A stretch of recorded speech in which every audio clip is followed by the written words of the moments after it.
안녕하십니까. 한자는 표문자이다. 아마 여러분은 처음으로 듣는 이야기일 것입니다. 저 역시 이 이야기를 하면서 마음이 묵직합니다. 수천 년 동안 아무도 몰랐던 진실을 이야기하니 여러분에게 매우 생소할 것이라고 느껴집니다. 그러나 힘주어 말하지만 한자는 한글로 표현된 표음문자입니다. 그것을 10회에 걸쳐 이야기하고자 합니다. 첫 번째로 문자의 기본 이해가 되겠습니다. 문자의 기본 이해. 상형 문자의 함이죠. 상형 문자의 정의는 이렇게 되어 있습니다. 사물의 모양을 본떠 만든 문자이고 대표적으로 한자이고 수매로 이렇게 되어 있고 이미지가 나와 있지요. 투인은 이렇게 만들어졌고 사람이는 이렇게 만들어졌다. 이렇게 우리는 한자를 쓰고 있습니다.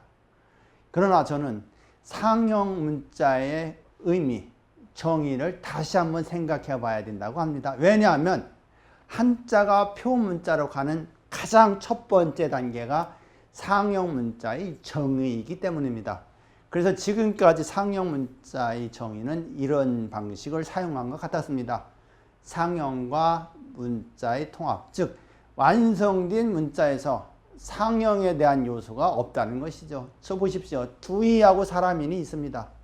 그러면 우리가 이것을 볼 뿐이지 상형이 어떻게 되어 있다, 굵기가 어떻게 되어 있다, 이런 얘기는 전혀 없습니다. 그냥 단순하게 두이 사람인이다 이렇게 하고 사람인이라는 문자가 상형이 통합되어 있는 것이죠. 그래서 상형이라는 의미는 사라져 버렸다는 것이죠. 그래서 상형이 문자의 통합된 형태로 지금까지 설명되었고 이해되어 왔다는 것입니다. 그래서 저는 이 의미를 좀 달리 해석을 했습니다. 즉 이런 의미로 해석을 했다는 것이죠. 상형과 문자의 연계다. 즉 상형 문자는 상형과 문자의 조합은 맞는데 예를 들어서 남녀가 있습니다. 남녀 형제가 있죠.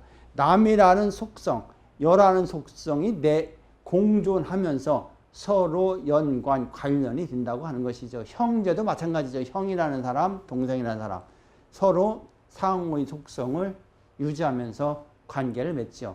그래서 한자도 상형과 문자가 서로의 속성을 가지면서 관련이 된다, 연계를 된다는 의미가 되죠. 그래서 서로가 완성된 문자에서 상형 요소에 대한 묘사, 즉 여기 제시된 대로 투이와 사람인에서 이건 직선이고 이건 호선이다 이런 설명이 있어야 된다고 하는 것이고 이에 따라서 문자의 표음도 제시되어야 한다는 것입니다. 그래서 궁극적으로 상형과 문자가 상호 공존하면서 속성을 유지하면서 연계가 된다는 것이죠. 그래서 상형이 변하면 문자의 형태도 변하고 문자가 변하려면 상형도 변해야 된다. 서로 연관이 된다고 하는 것이죠. 지금까지 상형이 통합의 형태가 아니라 연계 형태로 다시 상형 문자를 재해석을 해야 한다고 하는 것입니다. 표의 문자와 표문자의 함이죠. 표문자는 문자 그대로 뜻을 나타내는 문자입니다. 대표적으로 한자가 있죠. 한자. 그 다음에 표음 문자가 있죠. 표음. 음을 나타내는 문자고 이것은 표음절 문자와 음소 문자로 구별을 합니다. 음절 문자는 일어는 음절 문자이고 한글은 음소 문자이죠. 그리고 음소 문자를 더 세분화시키면 이런 것들이 있습니다. 자음 문자, 즉 자음만을 표기하는 문자 체계죠. 그래서 페니키아 문자가 그러다고 합니다. 그래서 거기에 이런 끝에 두 개의 문자가 있죠. 이것은 무슨 의미가 될까요? 저는 OK를 쓴 것이죠. 그런데 다른 사람들은 아카라고 읽을 수도 있죠.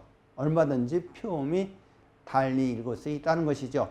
이것이 자음 문자라고 하는 것이고 요거와 대조되는 개념으로 모음 문자가 있습니다. 모음 문자. 자음에 모음본을 붙여 표기하는 문자 체계, 파스파 문자라고 하는 것이죠. 예를 들면 이런 것이 있습니다. 여기에 이가 있습니다. 여기에 이렇게 어가 부과되면 우리는 이렇게 생각을 할 것입니다. 에라고. 그런데 모음 문자는 이게 아니고 이렇게 표음이 된다고 하는 것이죠. 그 이에서 모음이 탈락하여 어가 된다고 하는 것이 모음 문자라고 하는 것이죠. 그래서 한자는 표음 문자임이고 표음의 원리가 이렇게 적용이 되었다고 저는 생각을 합니다. 뒤에 영상에서 이런 내용이 제시되겠지만 기본적인 개념은 이것이다. 이렇게 이해해 주십시오. 그래서 한자의 표음에서는 자음, 초성인 자음 플러스 나머지는 종성이 포함된 음절 문자로 표현이 된다는 것이죠. 그죠? 한자에서 나타나는 음들은 초성하고 나머지를 양분한다는 의미가 됩니다. 한일의 함의이죠. 왜 일이라고 했을까요? 왜? 그 많은 문자 중에 왜 일이라고 했을까요? 그러면 한일은 어디에 있을까요? 한일은 일익부수에 있습니다. 일익부수는 6개로 제시가 되죠. 한일, 뚫을꾼, 점주, 삐친별, 새을, 갈고리, 권이죠. 갈고리, 권. 이렇게 제시가 됩니다. 이 중에서 종성이 니을로 끝나는 문자가 4개가 있습니다. 4개. 일, 별, 을, 권이죠. 따라서 한자에서의 기본 표음은 한글 모음에 자음 니을이 부과된다는 것입니다. 즉 우리가 쓰고 있는 한글이 모음 체계하고는 다르다는 거예요. 그 자음에 니을이 부과된 형태가 그것이 기본 표음이 된다고 하는 것입니다. 이것은 우리 민족의 본질적인 기본 표음입니다. 그리고 여기에서 이것은 시작하는 음이죠. 한자에서 사용될 음의 시음은 일이라고 하는 것이죠. 일. 그리고 새을도 마찬가지입니다. 즉 한자에 사용될 한글의 모음 형태는 일과 을이라고 하는 거예요. 여기서 모든 것이 파생되어 가서 한자에 적용된 한글이 완성된다는 의미가 되겠습니다. 한자에 나타난 표음은 음절 문자입니다. 음절 문자. 우리가 종성에 자음이 붙어도 그것은 하나의 음절로 이해가 되어야 된다는 것이죠. 두이의 함의입니다. 여기에 두이가 있고 우리는 왜 두이라고 하는지요? 우리는 두이를 쓰면서 아무런 생각 없이 쓰고 있습니다. 두이가 함의하는 바는 상당히 많이 있습니다. 그리고 두이를 쓰면서 우리는 상형에 대한 구체적인 기술 또는 묘사가 없죠. 즉 이러한 내용이 되겠습니다. 상형의 개념에서 보면 이것은 직선과 직선이 상하 조합입니다. 상하 조합. 그리고 위치 개념에서 보면 이런 말이 있죠. 상하 좌우라는 말이 있습니다. 이거에 적용하여 보면 상익은 짧고 하익은 길다. 즉 상단 하장이라고 요약해서 말씀드릴 수가 있습니다. 투이를 이렇게 상형적으로 설명할 수 있다는 것이죠. 이렇게. 근데 이것을 순서의 개념에 적용시켜 보면 이렇게 쓸 수가 있습니다. 선익이 짧고 후익이 길다. 그래서 선단 후장이 되겠죠. 그러니까 우리가 투이를 쓰면서 이런 것들을 부가적으로 설명을 해야 된다고 하는 것입니다. 상형의 형태를 설명을 하고 거기에 따라서 표음이 나오는 형태가 표음들이 제시되어야 한다는 것이죠. 그러면 반대이면 어떻게 될까요? 반대이면 자 이런 형태면 우리는 어떻게 될까요? 이거에 대해서 우리는 지금까지 생각해 본 적이 없습니다. 아무도 생각을 안 했고 아무도 의문을 제기하지 않았지요. 기본적으로 상형이 다르면 표음도 달라야 합니다. 그리고 이 두이를 뒤집은 형태가 간략하게 얘기하면 선익이 길고 후익이 짧다. 선장 후단이 되죠. 이런 경우에는 어질다 인해서의 두이 상형에 적합한 문자라고 하는 것이죠. 우리는 어질인 자를 쓰면서 두이 상형에 대해서는 두이 형태를 사용했지만 이것은 잘못된 거고 두이 형태를 뒤집어 써야 한다고 하는 것입니다. 그러면 또 이런 것도 있을 수 있겠죠. 동일하면 어떻게 될까요? 우리가 한자가 상형 문자입니다. 상형 문자, 상형적으로 생각을 하세요. 두이를 놓고서 뒤집어 생각도 하고 같다고 생각을 한다면 한자는 우리에게 배우기 쉬운 표음 문자가 이미 완성되었을 것입니다. 그런데 이거에 대해서 아무도 생각하지 않았다는 것이죠. 즉 한자가 상형 문자임에도 상형의 진정한 의미를 몰랐다는 것입니다. 지금부터라도 상형 문자의 의미를 정확히 알고 그리고 두이에서 상형이 어떻게 되어 있는가를 명확하게 이해할 필요가 있습니다. 아니다미와 끝말이 함의입니다. 여기에 두 개의 문자가 있죠. 아니다미 끝말이죠. 내가 너무나도 좋아하는 문자입니다. 자, 일과 나무목이 조합이죠. 그런데 이것을 두의 관점에서 보아야 할 것입니다. 즉, 선 단위죠. 위에 이렇게 먼저 쓴 것이 짧으면 이이고 길이가 같으면 말이 된다는 의미가 됩니다. 즉, 그러면 여기에서 우리는 무엇을 알아야 될까요? 한자에도 길이 개념이 본질적으로 내재한다고 하는 것입니다. 즉, 아니다미와 이 두 개의 문자는 길이가 한자에 내재한다는 것을 의미하고 있는 것입니다. 따라서 모든 한자에도 길이 개념이 내재해야 된다. 즉, 길이 개념을 일반화시켜야 된다는 얘기가 되겠죠. 이 두 개의 문자를 보면서 길이 개념이 있으니까 모든 문자에 길이 개념이 적용이 되면 표음도 알 수 있다는 것이죠. 그러면 길이 개념이 있습니다. 그러면 상형의 요새는 길이만 있습니까? 아니죠. 이것도 있죠. 굵기도 있습니다. 굵기. 길이도 있으니까 굵기도 있고, 그렇죠. 굵기에도 두의 상형에서 봤을 때 선광, 후광, 광등이죠. 앞에서 이미 설명을 했을 겁니다. 선익이 굵다, 후익이 굵다, 굵기가 같다. 이거에 따라서 표음이 달라져야 한다는 것이죠. 즉, 길이가 있고 굵기가 있다. 그러면 방향도 있어야 되겠죠. 방향. 그래서 방향은 이런 것들이 있습니다. 우정향, 우상향, 우하향이 있습니다. 따라서 아니되미와 끝말이 함의하는 바는 첫 번째로 길이 개념이 있어야 된다.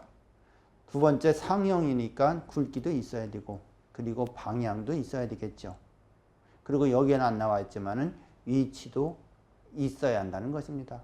따라서 지금까지 제가 제시한 내용, 한인의 의미, 두의의 의미, 아니다미와 끝말의 함의, 그리고 가장 시초적인 거 상형 문자의 재해석, 이것이 표음 문자로 가기 위한 하나의 시작일 것입니다. 이것을 생각을 함으로써 한자가 표음 문자로 가기 위한 과정을 진행시켜 봅시다. 두 번째 이야기입니다. 일익부스의 문자 함의입니다. 일익부스의 함의. 일익부스는 이렇게 6개로 구성되어 있죠. 한번 써보시죠. 우리가 한자를 많이 배웠다는 분들도 6개를 잘 모르는 경우가 있습니다. 그러면 여기서 나타나는 음들은, 자, 지금까지 상형 문자는 앞에서 말씀드린 대로 상형 문자는 상형과 문자의 조합이며 상호적으로 연계된다고 말씀드렸습니다. 그래서 일익부스의 문자적인 함의와 그리고 일익부스의 상형 함의를 말씀드리고자 합니다. 한자는 상형 문자이기 때문에 이것을 두 개로 나누어서 설명을 드리면서 우선 문자적으로 말씀드리고자 합니다. 일익부스의 문자 함의입니다. 일익부스 6개가 제시되죠. 그리고 나서 여기 나타나는 음들이 6개가 주어집니다. 일곤, 주별, 을걸. 우리는 이 음에 대해서 전혀 생각해 본 적이 없을 것입니다. 그러면 일익부스는 한자의 기본입니다. 기본. 가장 중요한 다른 것이죠. 여기에 모든 의미가 내재하고 있는 것입니다.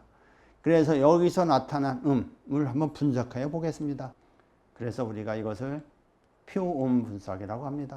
여기서 잘 보시면 종성이 어떻게 되어 있습니까? 종성이 니을이다, 니을이 아니다가 이렇게 되어 있죠. 그리고 초성을 보게 되면 초성은 이렇게 분류 기준이 됩니다. 이응이다, 이응이 아니다. 즉 6개에서 나타난 음들이 이렇게 분류 기준이 될 수 있다는 것이죠. 그러면 종성이 니을이고 초성이 이응인 것이 무엇이 있습니까? 이게 있지요. 너무나도 중요한 거. 내가 너무나도 사랑하는 문자. 일과 을입니다. 그리고 종성이 니을이면서 초성이 이응이 아닌 거. 이게 있죠. 삐침별하고 괄골이 거립니다. 마지막으로 이것도 아니고 저것도 아닌 것들이 있습니다. 그것이 이것이죠. 여러분들이 한자가 일익부스에서 종성 니을이 있느냐 없느냐, 이건 굉장히 중요한 의미를 갖게 됩니다. 그래서 이걸 보시겠습니다. 두 개의 함의, 즉 종성이 니을과 초성이 이응인 거 뭔지 아시죠? 이것이 있었습니다. 일과 을이었죠. 일과 을. 일, 을. 이것은 한자에서 기본 표미 형태는 일과 을이라는 것을 함의하고 있는 것입니다. 한자를 쓸 때, 한자를 사용할 때 기본음은 일과 을이다. 즉 우리가 쓰고 있는 한글의 모음체계와는 다르다는 것이죠. 이런 의미가 들어가 있는 겁니다. 그래서 여기에서 모든 표현들이 파생된다는 것이죠. 즉 한자에서 사용될 모음은 일과 을에서 다 파생되어 간다. 그러니까 지금 우리가 쓰고 있는 아야 어여는 한 번쯤 다시 생각해야 될 것입니다. 이것을 저는 시음, 시작되는 뿌리음, 근음 또는 본음이라고 저는 말씀드리고 싶습니다. 이는 우리 민족의 본질적인 표음의 기본 형태가 되는 것입니다. 한자는 수천 년 동안 사용해왔고 거기에서 가장 기본이 되는 것이 일입부수였고 거기서 나타나는 놈들이 우리 민족이 지속적으로 사용해온 의미이기 때문에 일과 은은 가장 기본적인 형태라는 것이죠. 우리는 이러한 것들을 너무 몰랐다는 거죠. 아니 생각조차 안 했다는 것이죠. 왜? 상형 문자의 해석을 잘못했기 때문에 우리는 이거에 대해서 생각해 본 적이 없다는 거예요. 이에 따라 그러면 한글의 모음 순서도 변경이 되어야 된다는 것이죠. 즉 이와 의, 일과 을을 기준으로 해서 한자를 다시 정렬해야 된다는 의미가 됩니다. 그러면 한국 사회의 전체적인 기준이 변경되기 때문에 한국 사회의 근본이 변하게 될 것입니다. 왜냐하면 우리가 쓰고 있는 문자의 기본 순서가 바뀌면 사회구 전체가 변화가 오겠죠. 4개의 함의가 되겠습니다. 종성이 리을을 끝나는 문자 이게 되죠. 생각 드십니까? 4개가 무엇이 있는지 이런 것들이 있었습니다. 일에서 일이 왔고 비침별에서 열이 왔습니다. 그리고 새을에서 을이 왔고 갈고리권에서 월이 왔습니다. 월. 이렇게 4개가 제시가 되죠. 자, 우리는 상하좌우라는 말을 가끔 씁니다. 어떤 유치를 나타낼 때. 자, 이것은 4개를 제시하고 있는 건데 무언가를 함축하고 있는 것입니다. 무엇을 함축하고 있는가를 한번 보고자 합니다. 자, 이런 것이 있죠. 일과 열이 있습니다. 열. 어떻게 되어 있을까요? 이것은 좌측에 플러스 2 개념이 적용이 된 겁니다. 그러면 우측에 플러스 2 개념이 적용이 되면 야리 되죠. 야. 즉 일열을 통해서 일열야의 문자의 방향을 제시하고 있는 것입니다.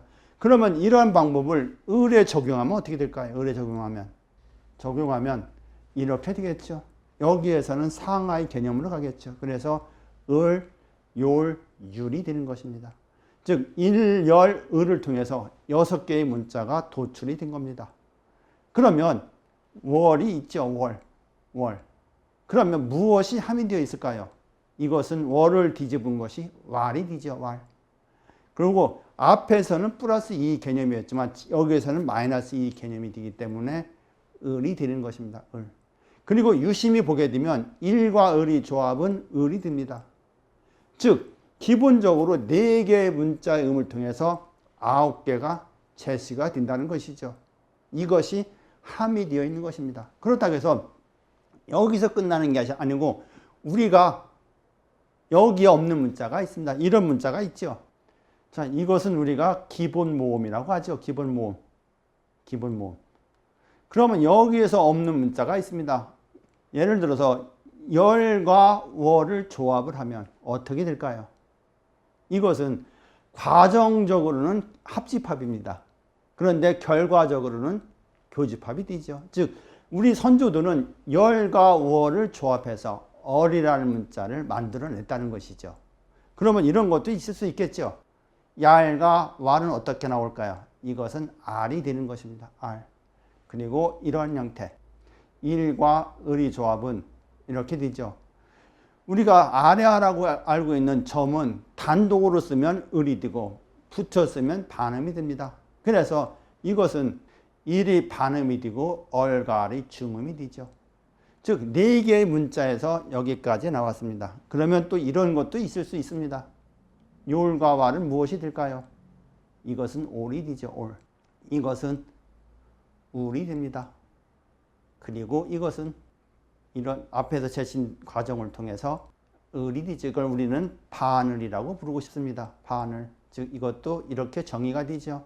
반의 을의 반음이며 올과 울이 중음이 됩니다. 중음. 정리해 보겠습니다. 따라서 앞에 4개에서 제시된 문자 음에서 이렇게 15개가 도출이 된다는 것이죠. 즉 4개를 함의하고 있는 바가 이렇게 15개를 함축하고 있는 것입니다. 즉 이립부스 종선을 끝난 4개의 문자가 이렇게 모음의 형태 15개를 함의하고 있는 것입니다. 즉 우리가 이러한 것들이 주의 깊게 봐야 되겠죠. 2개의 함의입니다. 종성이 니을이 아니고 초성이 이응이 아니다. 이것은 이런 문자가 있죠. 곤과 주가 있습니다. 이것은 보조상형이라고 하죠. 자, 기본상형은 종성이 니을로 끝나는 것이 기본상형이고 그렇지 않은 것이 보조상형이 됩니다. 이것은 기본상형의 시작 부분에 부과되어 보충상형이 생성이 된다는 것입니다. 예를 들면 이런 것이 되죠. 한일이 여기에 있습니다. 그리고 여기에 보조상형인 점주가 부과가 되죠. 그러면 이것은 새로운 상형이 생성이 되는 것입니다. 그럴 때 문자적으로는 이렇게 됨으로써 기본 모음의 반모음의 형태로 부과되어 이중 모음이 생성이 된다는 것이죠. 즉 생성된 이음은 이렇게 표음이 된다는 것입니다. 이의 장음으로 표음이 된다는 것이죠. 그래서 기본 상형에서 파생된 음에 뚫을권이나 점주가 부과되면 이러한 형태, 이중 모음 형태로 표음이 된다는 하는 것입니다. 즉 뚫을권이나 점주는 보조 상형이기 때문에 보조음으로 표현된다는 이야기가 됩니다. 이것들은 기본 상형이 아니기 때문에 단독으로는 거의 사용되지 않고 단지 보조 역할만 합니다. 마지막으로 6개의 함의가 되겠습니다. 6개의 함의. 6개가 이렇게 제시가 됩니다. 그럼 여기에서는 이런 음들이 도출이 되죠. 그러면 한자에서 기본음이 일과 을이었기 때문에 종성, 니을이 중요하다는 의미죠. 그래서 종성을 먼저 정리하면 니을과 니은이 됩니다. 니을과 니은. 그리고 곤에서 초성은 곤에서 초성은 일에서 이응이 나오고 곤에서 기역, 주에서 지읒, 별에서 비읍, 을에서 이응, 궐에서 기역이 되죠. 이것은 무엇을 함의하고 있을까요? 우리 선조들이 이 6개를 쓰면서 어떤 의미로 이렇게 했을까요? 이것은 여러분들이 우선 이응과 기역은 어떻습니까? 나온 패턴에서 반복이 되죠. 이것은 우리가 자음은 순환된다고 생각을 할 수 있습니다. 그런데 우리가 문자는 오랜 세월 동안 음이 변하게 되죠. 변할 수밖에 없습니다. 그래서 이것을 우리 옛날 음에 복원하여 적용시킨다면 우리는 이런 것이 있습니다. 훈민정음에서 4개의 문자가 소실이 되었습니다. 소실. 그래서 새을은 이음에 해당된다고 보는 것이죠. 여린 희응이다. 그러니까 그 당시에는 이음을 썼는데 우리가 이음을 포기함으로써 을이 되었다고 하는 것이죠. 그리고 갈고리골에서 기역은 이런 의미가 될 수 있습니다. 우리가 지금 살고 있는 것이 한반도에 내려와서 살고 있죠. 그래서 우리가 남방 한국어라고 볼 수 있습니다. 그러면 우리가 조선족을 포함해 쓰고 있는 한국어가 북방 한국어가 될 수 있죠. 그래서 여기서의 궐은 이런 의미가 된다고 볼 수 있습니다. 우리가 인도에 간대할 때 이런 중국어에서도 이렇게 자음에 h가 붙는 의미 많이 있죠. 상하이 할 때 sh 이렇게 표현이 되지. 따라서 우리가 일익부스 6개 나타나는 자음의 형태에서 절대로 우리 선조들이 중복적으로 사용하지는 않았을 것입니다. 그래서 이렇게 새을과 갈고리골은 이런 표음이 될 거라고 저는 생각을 합니다. 한자에는 조음유치라는 게 있습니다. 조음. 따라서 나타나는 음들을 정리해보면 설음, 후음, 아음, 치음, 순음으로 되어 있습니다. 그러니까 일익부스 6개에서 나타나는 음들이 이렇게 제시가 되죠. 즉 서름에는 니을 니은이 있습니다. 즉 서름, 후음은 이렇게 되어 있고, 그리고 아음이 있죠. 그리고 치음이 있고, 그리고 순음이 있습니다. 즉 이립부스 6개에서 나타난 자음의 형태들이 정리해 보면 오른쪽같이 되어 있다는 것이죠. 이것은 무엇을 의미하냐? 우리 민족이 쓰는 자음의 순서는 이대로 이것이 함의되어 있는 것입니다. 우리가 지금 쓰고 있는 기역, 니은, 디귿, 리을이 아니고 이런 순서대로 우리 민족의 본질적인 자음의 순서는 이거라는 것을 함의하고 있는 것입니다. 그래서 이렇게 우리가 쓰고 있는 자음의 순서가 변경되어야 할 것입니다. 자, 앞에서 설명해 드린 이립부스 6개에서 우리가 써야 할 한자에서 적용될 한글의 모음 순서와 자음 순서를 제시해 보았습니다. 즉 이것이 이립부스 함의에서의 문자의 함의라고 볼 수 있습니다. 그리고 한자는 표문자에 대해 관련된 저희 저서입니다. 대단히 감사합니다.